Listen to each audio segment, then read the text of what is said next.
This is Dr. Praveen Ramachandra. I am Senior Endocrinologist in Bangalore. Welcome to my YouTube channel for patient education.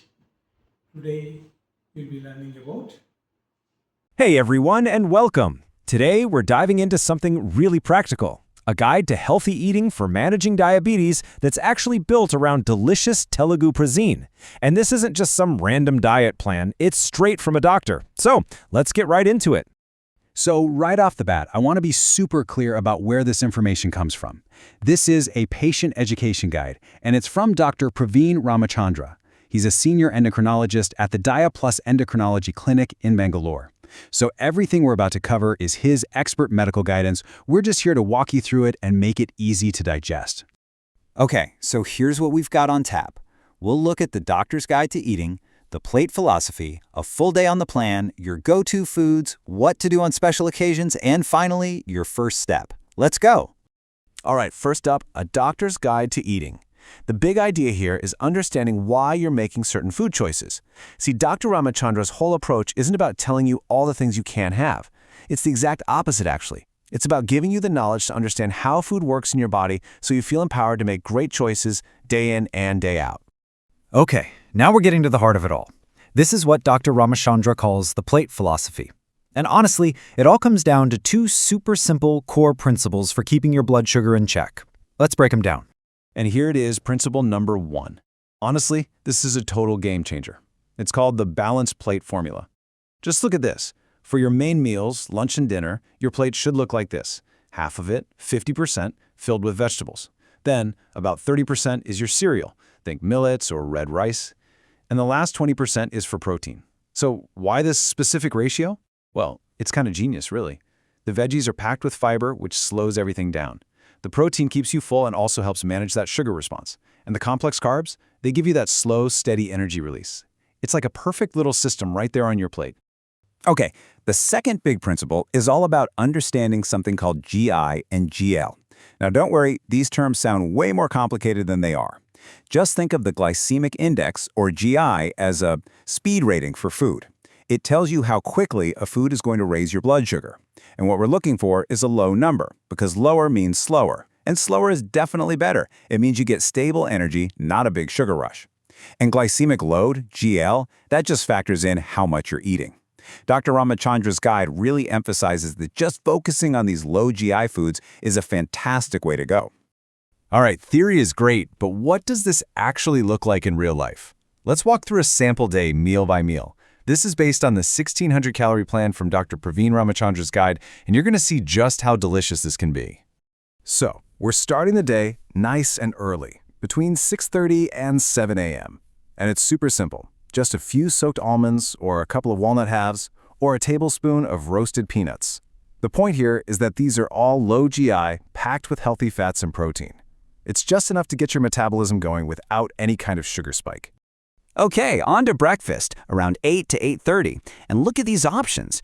Pesarattu with chutney and veggies, wheat Upma with curry and sprouts, or Ragi roti with chutney and a salad. See what's happening here? The veggies aren't just an afterthought, they're a central part of the meal. We're already putting that balanced plate formula to work right from the first big meal of the day. Time for lunch, around 1 to 1:30 p.m. You can see there's a ton of variety here, with great veg and non-veg options. But what's the common thread? It's that perfect balance. Whether you go for red rice or ragi mudde, it's always served with a big helping of vegetable curry and a solid protein source. Sambar, dal, or a nice fish curry.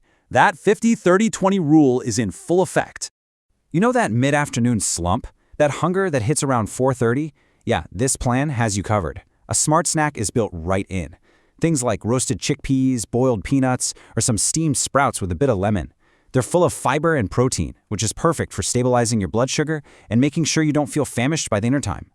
And finally, dinner, between 7:30 and 8 p.m. And no surprise here, we're seeing those same principles at play. A couple of rotis, maybe wheat, ragi, or millet, with a generous serving of vegetable curry or dal, plus a lean protein like paneer or egg. It's designed to be a lighter meal, but it's still totally complete and satisfying to wrap up your day. So let's just pause on that for a second. If you take away just one thing, let it be this. That 50-30-20 ratio. Half your plate veggies, then cereal and protein. That's the secret sauce. It's the simple rule from Dr. Ramachandra's guide that you can apply to every meal to make sure your food is working for you. Okay, so we've seen what a day looks like. Now let's talk about the building blocks. What are those go-to foods you should stock up on to make this whole thing easy and, most importantly, tasty? Think of this as your perfect shopping list. For your cereals, you're going to want things like unpolished red rice and millets like ragi and jawar. For protein, pulses or papu and sprouts are amazing low GI options. And get this, fish and eggs have a glycemic index of 0. How great is that? And of course, pile on those green leafy veggies and other high-fiber vegetables. They barely move the needle on your blood sugar. You know, this right here really shows you the power of making a simple switch. Look at the difference. Regular white rice has a high GI, around 73. That means it hits your system fast and can cause a big sugar spike. But the unpolished red rice recommended in the guide, it's got a moderate GI of around 55. That means a slower, steadier energy release. That one little change at lunch or dinner can make a massive difference in how you feel and how your body manages sugar. Look, we all know life isn't just a series of perfectly planned meals. There are festivals, parties, special occasions. And Dr. Ramachandra's guide isn't about saying no to everything. It's about knowing which foods to just be mindful of. So here's the list of those high GI foods. Things like white rice, of course. Sugar and sweets, like payasam or laddu. Anything made with maida, so think bakery items. Potatoes and sweet potatoes. And those delicious but tricky fried snacks. It's not that they're bad, it's just that they have a high glycemic index. They can cause those really fast spikes in blood sugar that we're trying to smooth out. Okay, we've gone through the philosophy, a full day of meals, and the best foods to choose. So, now what? Where do you actually start? Let's talk about your very first step on this journey. I think this quote from Dr. Ramachandra's guide just says it all perfectly. Managing health isn't about a restrictive diet. It's about making balanced, informed choices one meal at a time. That's the whole point.